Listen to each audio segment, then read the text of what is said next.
Alhamdulillah, alhamdulillahilladzi nahmaduhu wa nasta'inuhu wa nastaghfiruh wa na'udzu billahi min shururi anfusina wa min sayyiati a'malina. Man yahdihillahu fala mudilla lahu wa man yudlil fala hadiyalah. Ashhadu an la ilaha illallah wahdahu la syarika lah wa ashhadu anna Muhammadan abduhu wa rasuluh. Ya ayyuhalladzina amanu taqullaha haqqa tuqatih wa la tamutunna illa wa antum muslimun. Amma ba'd, fa inna asdaqal hadithi kitabullah wa khairal hadi Muhammadin sallallahu alaihi wasallam wa syarrul umuri muhdatsatuha wa kullu muhdatsatin bid'ah wa kullu bid'atin dhalalah wa kullu dhalalatin finnar. Kaum muslimin, sidang Jumat yang dimuliakan Allah Subhanahu wa ta'ala, marilah kita sebagai hamba Allah senantiasa bersyukur atas segala nikmat yang Allah berikan kepada kita. Nikmat iman, nikmat Islam, nikmat sehat, dan alhamdulillah nikmat masih hidup. Salawat serta salam semoga tercurahkan kepada baginda Nabi besar Muhammad sallallahu alaihi wasallam, kepada keluarganya, pada sahabatnya, kepada semua pengikutnya yang istiqomah. Kaum muslimin sidang Jumat yang dimuliakan Allah Subhanahu wa ta'ala, dan juga marilah kita tingkatkan kualitas iman dan takwa kita kepada Allah Subhanahu wa ta'ala dengan bersungguh-sungguh menjalankan apa yang Allah perintahkan dan bersungguh-sungguh meninggalkan apa yang Allah larang. Kaum muslimin rahimakumullah, pada kesempatan Jumat siang hari ini, khatib akan menyampaikan khutbah tentang pentingnya pendidikan anak. Orang bijak berkata, harta yang paling agung, harta yang paling mulia di sisi Allah Subhanahu wa ta'ala adalah anak yang soleh dan solehah. Kenapa? Sebab karena merekalah yang nantinya yang akan mendoakan kita ketika tubuh ini terbujur kaku di alam kubur. Merekalah yang nantinya akan senantiasa mendoakan kita ketika tubuh ini terbungkus dengan kain kafan. Anak yang soleh dan solehah akan keluar dari mulutnya, Rabbighfirli waliwalidayya warhamhuma kama rabbayani shaghira. Ya Allah, ampunilah dosaku ya Allah, dosa ibu bapakku ya Allah. Sayangilah mereka sebagaimana mereka telah menyayangiku sewaktu aku masih kecil ya Allah. Anak yang soleh solehah akan senantiasa keluar dari mulutnya mendoakan kebaikan kedua orang tuanya. Ketika tubuh kita yang penuh dengan dosa ini, jamaah sekalian, terkubur di alam kubur. Malaikat ingin menyiksa tubuh kita karena begitu banyak dosa maksiat yang kita lakukan ketika di dunia. Lantaran anak kita di dunia berdoa kepada Allah, Rabbi ighfirli wali walidayya warhamhuma kama rabbayani shaghira. Malaikat tidak jadi memukul dan menyiksa tubuh orang tua kita lantaran anak yang soleh dan soleha. Kita semua yang hadir di sini tentunya selaku orang tua merindukan memiliki anak yang soleh dan soleha. Kaum muslimin rahimakumullah, apa yang harus kita lakukan selaku orang tua jamaah sekalian supaya anak kita menjadi anak yang soleh dan soleha?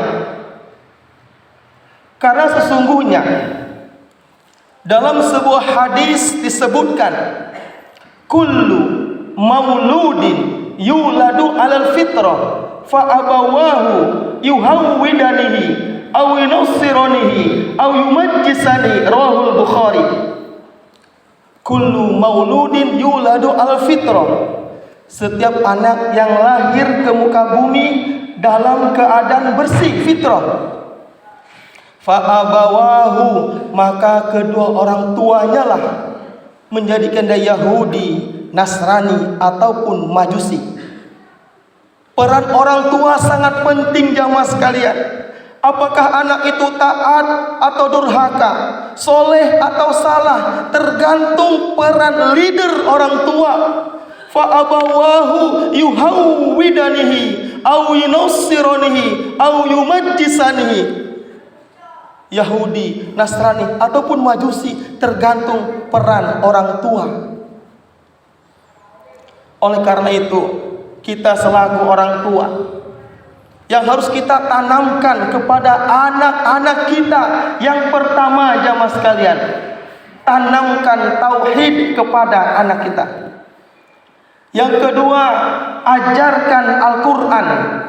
Yang ketiga, perintahkan dia sholat. Yang pertama, kenalkan anak kita sejak dini kepada Allah Subhanahu wa taala. Qul huwallahu ahad, Allahus samad, lam yalid wa lam yulad wa lam yakul lahu kufuwan ahad. Qul huwallahu ahad, katakanlah Allah Maha Esa. Allahus samad, Allah tempat satu-satunya meminta. Lam yalid walam yulad, Allah tidak beranak dan tidak diperanakan. Walam yakul lahu kufuwan ahad, tidak ada yang setara dengan Allah Subhanahu wa taala. Sebagaimana ketika Luqman mengajarkan tauhid kepada anak-anaknya, Al-Luqman ayat 13 disebutkan, wa id qala Luqmanu libni wa huwa ya'iduhu ya bunayya la tusyrik billah inna syirka la dzulmun adzim. Dan ingatlah ketika Luqman berkata kepada anaknya, ketika dia memberi pelajaran kepada anaknya, ya bunayya, wahai anakku, la tusyrik billah, jangan menyekutukan Allah nak. Inna syirka la dzulmun adzim, karena menyekutukan Allah kezaliman sangat besar nak. Tauhid yang pertama ditanamkan kepada anak-anaknya. Dan sebagaimana pesan Nabi Ibrahim dan Yakub alaihissalam, ketika beliau menjelang kematiannya, sudah tua renta, dikumpulkan anak-anaknya ketika itu. Ini tertera surah Al-Baqarah 133. Apa pesan Yakub alaihissalam? Ma ta'buduna min ba'di, apa yang kau sembah nak mun ayahlah mati. Itu pesan Yakub. Ma ta'buduna min ba'di, apa yang akan kau sembah nak mun ayahlah mati. Iman yang dikhawatirkan Yakub, iman yang dikhawatirkan Nabi Ibrahim, bukan mata kuluna min ba'di, apa yang akan kau makan nak, bukan. Iman yang diperhatikan, pendidikan agama yang diperhatikan. Apa yang kau sembah nak mun ayah mati? Ayah khawatir nak, kalau ayahlah mati, kau bersakat sama-sama kau lah, adik-beradik berebutkan harta. Ayah khawatir nak, ayah malu nak, ayah malu nak. Ketika ayah meninggal dunia, ibu meninggal dunia, kau bersakat adik-beradik berebutkan tanah nak, berebutkan harta benda nak, karena tidak ada iman dalam dirimu nak. Itu yang ayah ibumu khawatirkan nak. Kau bersakat adik-beradik nak, tapi insyaAllah nak, ketika ayah tanamkan iman kepadamu nak, ilmu agama kepadamu nak, insyaAllah kuburan ayah akan terang nak, memudahkan ayah masuk surga nak. Iman mata buduna min ba'di, itu yang dikhawatirkan. Ya, aku khawatir ketika beliau meninggal dunia jauh dari Al-Quran, jauh dari masjid. Dalam dunia pendidikan, semakin tinggi kau sekolah, sarjana, S2, S3, semakin khosyah kepada Allah. Semakin tinggi kau sarjana, magister, doktor, semakin khosyah, semakin takut kau kepada Allah.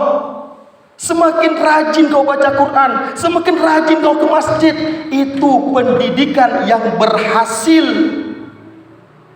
Apalah artinya ibumu, ayahmu menyekolahkan kamu jauh-jauh, bahkan sampai ke luar negeri, sampai doktor. Ketika kau pulang ke Indonesia, kau tak kenal dengan Al-Quran, kau tak kenal dengan masjid. Itu kegagalan dalam pendidikan nak. Kegagalan. Semakin kau tinggi kau sekolah nak, semakin khosyah, semakin tawadu, semakin bagus lisanmu, semakin bagus wajahmu. Tidak angkuh kau kepada orang tua. Itu yang ibu harapkan nak, itu yang ayah harapkan nak. Betapa banyak sarjana-sarjana di zaman sekarang, tapi sepi masjid. Sarjana itu cerdas, sarjana itu intelektual, cerdas. Semakin cerdas, semakin taat kepada Allah, semakin berbakti kepada orang tua, bukan semakin sombong. La yadkhul jannah man kana fi qalbi mithqal dzarratin min kibr, al kibru batal haqqamtun nas. Tidak akan masuk surga orang dalam hatinya terdapat sebutir kesombongan. Wahai Rasulullah, apa itu sombong? Al kibru batal haqqamtun nas. Sombong, kau menolak kebenaran dan meremehkan orang lain. Berjamaah ke masjid itu sunnah Rasulullah. Sunnah Rasulullah. Abdullah bin Umi Maktum, orang yang buta, mengadu kepada Rasulullah, wahai Rasulullah, aku ini buta, mau ke masjid, ada yang menuntunku, bolehkah aku sholat di rumah? Kau mendengar azankah? Mendengar. Kalau kau mendengar, penuhi panggilan azan berkumandang. Semakin kau cerdas, kau sekolah sarjana, semakin taat kau rajin ke masjid. Itu pendidikan yang berhasil. Itu pendidikan yang sukses. Inna akramakum indallahi atqakum. Al-Hujurat 13. Sesungguhnya yang paling mulia di sisi Allah, yang paling bertakwa kepada Allah. Ukuran sukses, ukuran bahagia bukan dengan harta. Kalau ukuran dengan harta, Korun paling sukses hidupnya. Ukuran sukses bukan dengan jabatan. Kalau ukuran jabatan, Namrud dan Fir'aun paling hebat hidupnya, paling sukses. Tapi bukan yang bertakwa kepada Allah, yang hatinya terpaut dengan masjid. Tawadu dirimu, merendahkan dirimu. Itu sarjana yang hebat. Tauhid tanamkan. Yang kedua, ajarkan Al-Quran kepada anakmu. Ada sebuah kisah di jamaah sekalian, sudah tadi khatib sampaikan. Di zaman Umar bin Khattab, Amirul Mukminin, ada orang tua mengadu kepada Umar bin Khattab tentang kedurhakaan anaknya. Kemudian Umar bin Khattab memanggil sang anak, memanggil sang ayah. Disidanglah kedua orang tersebut, sang ayah, sang anak. Kemudian Umar bin Khattab menasehati sang anak tersebut supaya jangan durhaka kepada orang tua, jangan zalim kepada orang tua. Kemudian sang anak pun bertanya kepada Umar bin Khattab, "Wahai Amirul Mukminin, apakah saya selaku anak memiliki hak dari orang tua saya?" Memiliki hak, wahai sang anak. Itu jawaban Umar bin Khattab. Apa hak saya selaku anak dari orang tua saya, wahai Amirul Mukminin? Hak kamu yang pertama, mendapatkan ibu yang baik. Yang kedua, mendapatkan nama yang baik. Yang ketiga, mendapatkan pelajaran Al-Quran dari ayahmu. Mendengar itu, sang anak pun langsung berkata kepada Amirul Mukminin Umar bin Khattab, "Wahai Umar bin Khattab, apa yang telah kau sampaikan tadi tidak ada satu pun ditunaikan oleh ayahku. Ibuku dari agama Majusi, namaku Ju'al kumbang kelapa, dan aku tak pernah diajarkan satu huruf Al-Quran dari ayahku. Tak pernah satu huruf diajarkan Al-Quran dari ayahku." Mendengar itu, Umar pun marah dan berkata kepada sang ayah tersebut, "Wahai sang bapak, wahai sang ayah, kamu lebih dulu zalim, durhaka kepada anakmu sebelum anakmu durhaka kepadamu. Kau beri dia ibu dari agama Majusi. Kau beri dia nama Ju'al kumbang kelapa. Kau tak pernah mengajarkan satu huruf Al-Quran kepada anakmu. Tak sempat mengajarkan alif bata kepada anakmu. Kalau kita tidak sempat selaku orang tua, titipkan ke pondok pesantren. Titipkan ke pondok pesantren. Di situ tersusun jadwalnya. Tidak ada waktu-waktu yang terbuang sia-sia. Pondok pesantren. Kalau tidak di pondok pesantren, cari pendidikan yang betul-betul banyak pelajaran agamanya. Titipkan dengan sekolah tersebut. Kaum muslimin rahimakumullah. Semoga kita yang hadir di sini tidak menjadi orang tua yang durhaka, yang zalim kepada anak-anaknya, karena begitu sibuk bekerja pagi siang malam tak sempat mengajarkan alif bata kepada anak kita, padahal mereka adalah aset kita yang senantiasa akan mendoakan kita ketika tubuh itu terbujur kaku di alam kubur. Yang terakhir, yang ketiga, perintahkan dia sholat, ajak dia sholat. Muru auladakum bis sholati idza balagus sab'an. Perintahkan anakmu sholat ketika umur 7 tahun, dan pukul dia ketika 10 tahun tidak mau sholat, dan pisahlah tempat tidur mereka. Yuk nak kita sholat, yuk nak kita sholat. Itu orang tua yang hebat. Terkadang kita jemaah sekalian, mohon maaf, sudah tahu anak kita aktif cap pelanting, kita di rumah selaku orang tua, "Gila nak, kau ke masjid." Kalau kita tahu anak kita aktif, mbok ya kita ajak sama-sama ke masjid, sholat di samping kita. Itu orang tua yang hebat, orang yang cerdas. Sama-sama kita ke masjid nak. Yuk nak subuh ke masjid nak. Yuk nak asar ke masjid nak. 5 waktu kita ke masjid nak. Itu orang tua yang hebat, yang bagaimana mengerti pendidikan anaknya, cucunya. Semoga kita pada kesempatan berbahagia ini Allah anugerahkan kepada kita semua anak yang soleh dan soleha, cucu yang soleh dan soleha, yang akan senantiasa mendoakan kebaikan untuk orang tuanya. Barakallahu li wa lakum fil Qur'an azim, fastaghfiru innahu wal ghafurur rahim.